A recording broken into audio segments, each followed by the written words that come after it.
안녕하세요. 오늘도 저희 앱솔루트 맘스쿨 인스타 라이브 방송에 오신 여러분 반갑습니다.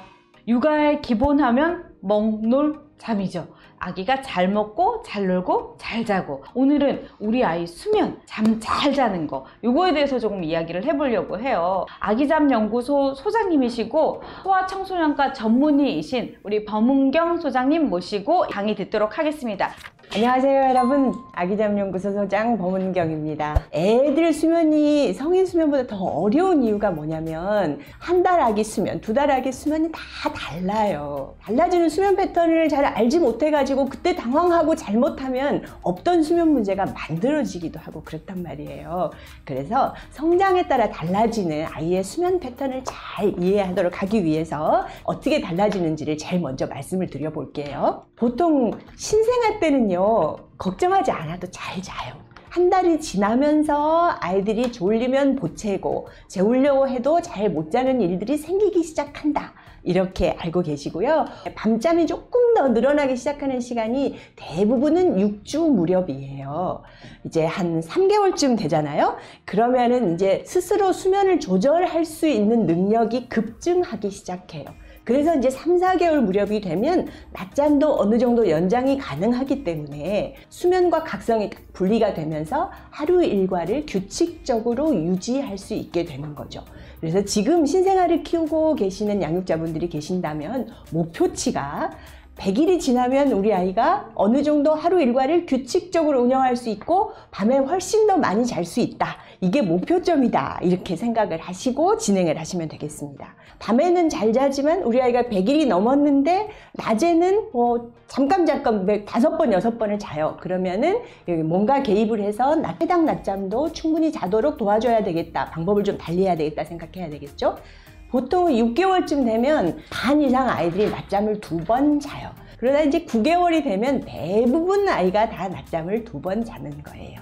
그러다가 이제 돌무렵이 되기 시작하면 낮잠 횟수가 이제 1번으로 줄기 시작하죠. 그러다 18개월이 되면 대부분 아이들이 낮잠을 1번 자요.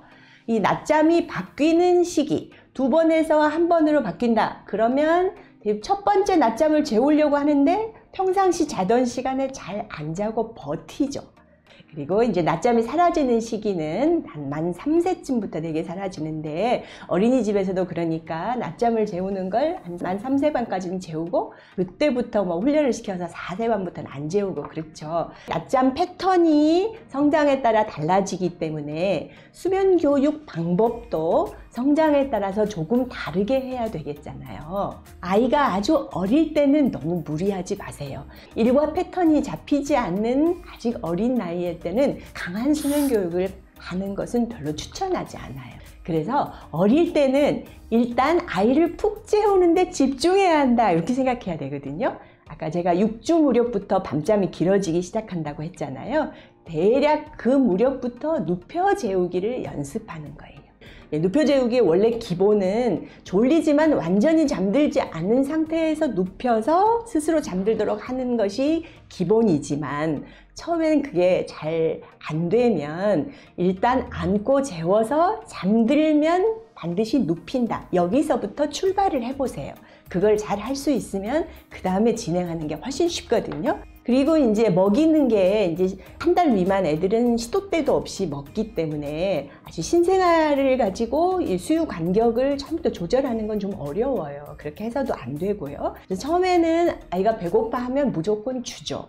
그러나 계속해서 수유 간격이 이렇게 되면 배가 자주 고프다는 말은 한 번에 길게 잘 수 없다는 뜻이 되겠잖아요. 그래서 수유 간격이 너무 짧지 않도록 해야 돼요. 이게 이제 한 달 지나면 조금씩 조절을 해봐야 되는 거예요. 아이가 울면 일단 젖꼭지부터 물린다, 이거를 헷갈리시면 안 돼요. 배가 고프면 먹여야 되지만 우는 아이가 배가 고픈지 어쩐지도 모르고 무조건 달래기 위해서 젖꼭지를 빨려서 수유 간격이 길어질 것을 방해하고 있지 않도록 조심해야 되거든요. 아주 어릴 때는 수유 간격 조절을 조금씩 해보는 거, 이것도 수면 교육의 하나다 이렇게 생각하시고, 젖을 물리면 편해하면서 잠자는 수가 많기 때문에 재울 목적으로 젖을 물리는 걸 자꾸 했었거든요. 그렇게 하다 보면 젖을 물고 잠자는 습관이 생겨서 새벽에 자다가 깨서도 스스로 잠을 연장하지 못하고 자꾸만 젖을 물려달라고 하는 일이 생길 수 있거든요.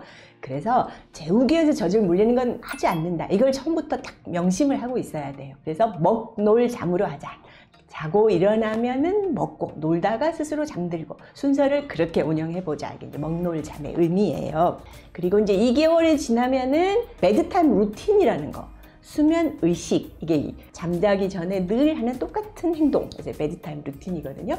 베드타임 루틴은 보통 2개월쯤부터 시작해서 4개월까지는 정착을 하는 게 좋아요. 4개월쯤 된 아이인데 우리 아이는 유난히 까다롭고 재우기도 너무너무 힘들고 이건 왜 그럴까라고 생각할 때 대부분 기질 탓을 하시는데요. 그러나 3, 4개월 넘은 아이가 매우 까다롭다, 그러면 이거는 수면에 문제가 있을 가능성이 있다 꼭 생각하시고, 기질이 민감하게 태어난 아이도 수면 교육을 잘해서 잘 재우면 아이가 훨씬 순해진다, 이렇게 기억을 하시면 좋겠습니다. 먹이는 간격도 조절을 해야 된다고 했는데, 그러면 개월수별로 수유 간격이 어느 정도나 되면 바람직하다고 알 수 있을까? 이걸 기억하고 계시면 좋겠잖아요. 보통은 만 2개월이면 3시간 수유 텀을 유지하고 있으면 괜찮은 거예요. 그리고 100일 넘으면 낮 수유 텀을 4시간 유지하고 있으면 괜찮은 거예요. 그렇게 이제 낮 수유 텀이 정해지면 밤에 안 깨고 잘 수 있는 시간도 정해지겠잖아요. 밤에는 낮보다는 좀 더 길게 자거든요. 목표를 잡을 때 만 1개월이면 밤에 4시간을 안 깨고 자면 잘하는 거고요. 거기서부터 한 달에 1시간씩 더해진다고 생각하면 만 2개월이면 밤에 5시간을 안 깨고 자면 괜찮은 것이고, 100일 지나 4개월이면은 밤에 7시간을 안 깨고 자면 잘하는 거예요. 그러다가 이제 만 6개월이 되면 드디어 9시간도 안 깨고 자고 10시간도 안 깨고 자는 거죠. 우리 아이가 100일인데 나는 밤중 수유 없이 통잠을 재우고 싶어요. 그러면 제가 100일은 보통 밤에 7시간을 안 깨고 자면 잘하는 거라고 했어요. 그러면 저녁에 7시에 잠들기 시작했다고 하면 새벽 2시면 벌써 7시간을 안 깨고 잔 거잖아요. 그때 수유를 한번 하는 건 문제되지 않는다는 뜻이에요. 그다음에 수면교육이라는 것은 주 양육자가 누구이든지 간에 배우자가 함께 하는 게 좋아요. 대부분 주 양육자가 엄마인 경우가 많으니까 엄마를 주 양육자로 생각하고 얘기를 하자면, 하루 내내 애 옆에 있었단 말이에요. 그리고 애가 우는 걸 전부 견뎠잖아요. 그러면 저녁이 되면 정신적으로도 육체적으로도 매우 고단해서 수면 교육의 원칙을 고수하기가 되게 어려워져요. 이러니까 배우자가 그때 와서라도 도와주면, 그리고 엄마가 잠깐 이 정신적으로 다시 재충전을 할 수 있으면 원칙을 좀 지키기가 쉽거든요. 배우자가 함께 할 때 가장 좋은 방법은, 사실은 아기가 엄마에 익숙해져 있고 더더군다나 모유 수유를 하고 그런다 그러면 엄마 젖냄새에 익숙해져 있기 때문에 엄마가 있는데 아빠가 아이를 안으려고 하면 거부할 때가 많아요. 그래서 처음부터 아빠가 애를 봐줄 때 엄마는 동네 한 바퀴를 돌고 오는 게 제일 좋아요. 엄마가 아예 없어야 아이도 아빠한테 가기가 쉽고, 아빠도 그만큼 의지할 데가 없어야 연습을 할 수 있거든요. 그래서 자꾸만 연습을 해봐야 아빠도 아이를 잘 기를 수 있게 되는 거예요. 그래야 결국 부부 공동 육아가 되는 거거든요. 수면교육은 부부가 꼭 함께 한다고 생각하시고요. 그리고 이제 수면교육 방법을, 우리 아이는 이 방법을 해보면 어때요? 이렇게 물어보시는 분들이 많아서 방법을 잠깐 얘기해보면, 가장 쉽게 듣는 방법이 쉬닥법, 이런 거 들어보셨을 거예요. 방법이라고 하니까 거창하게 들리지만 쉬 하고 토닥토닥 하는 게 쉬닥법인데, 쉬 소리가 생각보다 커야 돼요. 그리고 쉬닥법은 아이가 좀 잘하면 안 통해요. 한 6개월 이상 지난 애들 토닥토닥 하면 장난하는 줄 알아요. 놀아주는 줄 알거든요. 그래서 어렸을 때 해보는 방법이다, 이렇게 생각하시고요. 또 이제 안누법 있잖아요. 안누법은 안았다 눕혔다잖아요. 이거는 일단 재우려 그러면 제가 눕혀 재우기 해야 된다 그랬잖아요. 일단 눕혀놓고 울면 할 수 없이 안아서 달랜 다음에, 달랬으면 완전히 잠들 때까지 안고 있는 게 아니고 달래지면 다시 내려놓는 거예요. 이제 이러면은 쉬닥법이나 안누법은 많이 울리지 않는 방법이겠죠. 수면 교육은 무조건 올리는 거다. 그거 아니에요. 안눕은 그렇게 덜 올리는 방법이라고 하면 대부분 부모들이 그럼 저는 안눕법으로 해볼래요. 이렇게 쉽게 얘기하시거든요. 그런데 안눕법도 일관되지 않으면 전혀 효과가 없어요. 일관돼야 한다는 말은 완전히 잠들기 전에 그냥 달래지면 눕히라고 했어요. 놓고 울더라도 그렇게 놔두라고 했어요. 울면 다시 안아주더라도 이거를 일관되게 하려면 밤새 반복해야 되는 거예요. 그치면 내리고 다시 울면 또 안고 이걸 밤새 반복하려면 얼마나 체력적으로 지치는 방법이겠어요. 그래서 생각보다 쉽게 접근하면 안 되는 거예요. 속어법이라는 것이 이제 울도록 내버려 두는 거예요. 이게 울도록 내버려 두려고 하면은 배고프지 않아야 되겠죠. 아프지 않아야 되겠죠. 이런 조건이 확실할 때 그때는 울어도 내버려 둬서 내가 아무리 울어도 엄마가 안아주지 않는구나. 그냥 스스로 자야지. 이렇게 만드는 게 속어법이에요. 그래서 가장 많이 울리는 방법이 속어법인 거예요. 그런데 안눕법을 하든 속어법을 하든 기본은 뭐냐면 루틴이 잡혀 있어야 돼요. 그래서 아이가 가장 잠이 잘 들 수 있는 시간에 아이를 눕혀놓고 울리든가 말든가를 해야 되는데 졸리지 않는 시간, 이미 타이밍이 지나버린 그 시간에 아이를 눕혀놓고 안 눕이든 속어든 하면 아이도 고생, 엄마도 고생, 굉장히 오래 걸리고 때로는 엄마가 지쳐가지고 더 이상 못하는 일이 생기고 한번 하려고 했다가 후퇴를 하면 아이의 고집은 더 세지는 거고 이렇게 되는 것이기 때문에 아이의 루틴을 잡고 타이밍을 잘 알고 나서 어떤 방법을 해도 해야 한다. 이렇게 생각해야 합니다. 사전에 조금 질문을 주셔서 제가 조금 질문을 몇 개 뽑아왔거든요. 네. 이제 막 8개월 아기라고 해요. 근데 4개월부터 지금까지 8개월까지 분리수면을 잘 해왔고 엄마들이 분리수면을 의외로 굉장히 많이 하시는 것 같아요. 졸릴 때 눕히면 아기 스스로 잘 잤대요. 그런데 근래 들어서 기어다니기 시작하면서 졸릴 때 눕혀놓아도 기어다니면서 못 자고 어떤 방법으로 재워야 할지 우리 엄마가 고민이 된다라고 하시는데요. 어떻게 해야 될까요? 잘 하던 아이들이 이 발달 단계에 따라서 갑자기 수면 문제에 맞닥뜨리는 수들이 있는데 그중에 대표적인 것이 이렇게 대근육 움직임이 커지면서 움직임이 많아지면서 그런 일이 생기거든요. 뒤집기 할 때 밤에 자려고 누웠다가 뒤집어가지고 되짚지 못하고 울면서 못 자는 경우들이 생기고 자다가도 기어가겠다고 하고 자다가 일어나 앉고 그래서 울고 이런 경우들이 생기는데 성인들은 우리 꿈꿀 때 신체가 움직여지지 않잖아요. 꿈속에 에서 강도 만나서 소리 지르려는데 소리 안 질러지잖아요. 맞아요. 이게 정상적이거든요. 근데 아이들은 이 움직임 조절이 안 돼요. 그렇기 때문에 밤에 갑자기 자기 신체 조절이 잘 안 돼서 많이 움직여지면서 그게 불편해서 깨게 되거든요. 그걸 줄이려면은 첫 번째는 깨어 있을 때 신체 활동을 충분하게 해줘야 되는 거예요. 에너지 발산이 되게.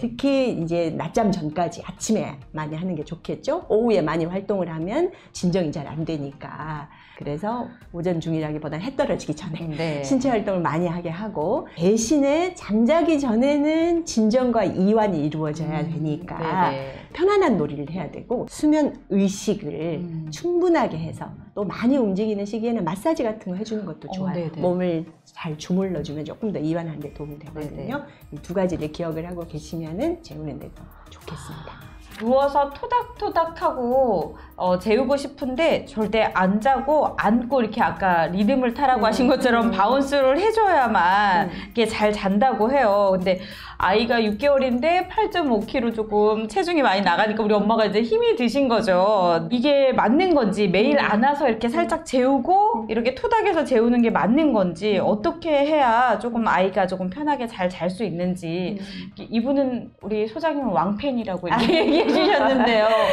어떤 방법이 좀 있을까요? 자, 이제 아이가 체중이 이런 정도 되면 정말 힘들죠. 그래서 제가 일찍부터 잘하라는 이유가 애가 6kg 뭐 이렇게 됐을 때 저는 불편하지 않아요. 이렇게 앉고 재워도 불편하지 않고 우리 아이는 이렇게 해야 잘 자니까 제가 이 방법을 고수하면 안 될까요? 라고 물어보는 분들이 꼭 있어요. 지금 괜찮다고 한 달 후에 괜찮지 않다고 제가 꼭 말씀드리는데요. 자, 지금이라도 더 많이 졸릴 때까지 기다려서 완전히 잠들지는 않았을 때 그냥 내리세요. 그래도 내리고 좀 기다려 보세요.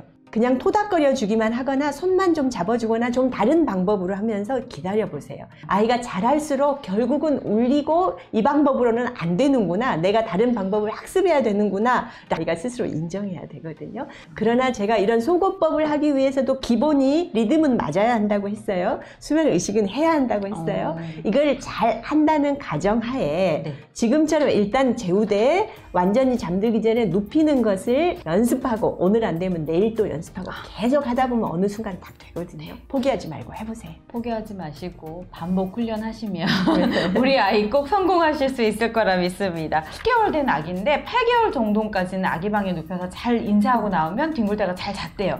그런데 9개월 분리불안이 시작하면서 방에 혼자 두고 나오면 자지러지게 울어서 잠들 때까지 옆에 같이 누워있다 나온다고 해요.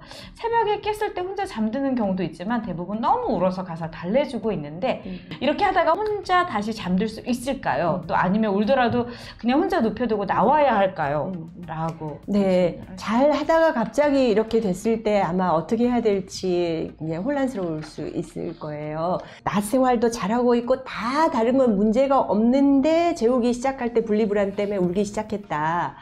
아이가 되게 불안해하고 있는 상황이니까 아이 옆에서 재워주고 나오는 걸로 살짝 후퇴하셔도 괜찮아요. 그러다가 잘 자게 되면 다시 원래대로 돌아오는 거예요. 다만 내가 힘드니까 아이를 데리고 내 방으로 와서 재우는 거는 조심하셔야 돼요. 그러면 이제 점점 아이가 엄마 옆에서 자려고 울게 되거든요. 좀 더 자란 아이도 마찬가지예요. 한 2~3살 아이들도 갑자기 그러는 경우가 있는데 자다가 깨서 엄마 방으로 오죠. 그래서 일단 다시 애 방으로 가서 재워야 하는 것이지, 왔으니까 내 방에서 재우는 건 맞지 않다. 조심하셔야겠습니다. 너무너무 아쉽지만 마무리를 해야 될 것 같습니다. 우리 어머님들에게 혹시 마지막으로 수면 교육 하는 데 있어서 하나의 꿀팁만 얘기해 주시면. 네, 앞에 말씀드렸던 원칙을 잘 지키는 거, 아이의 타이밍을 잘 보라는 거, 아이의 리듬을 파악하고 어려우면은 항상 적어보라는 거, 수면 의식 잘하라는 거, 이거 강조하고 싶습니다. 네, 너무너무 감사합니다, 소장님. 네, 힘내세요.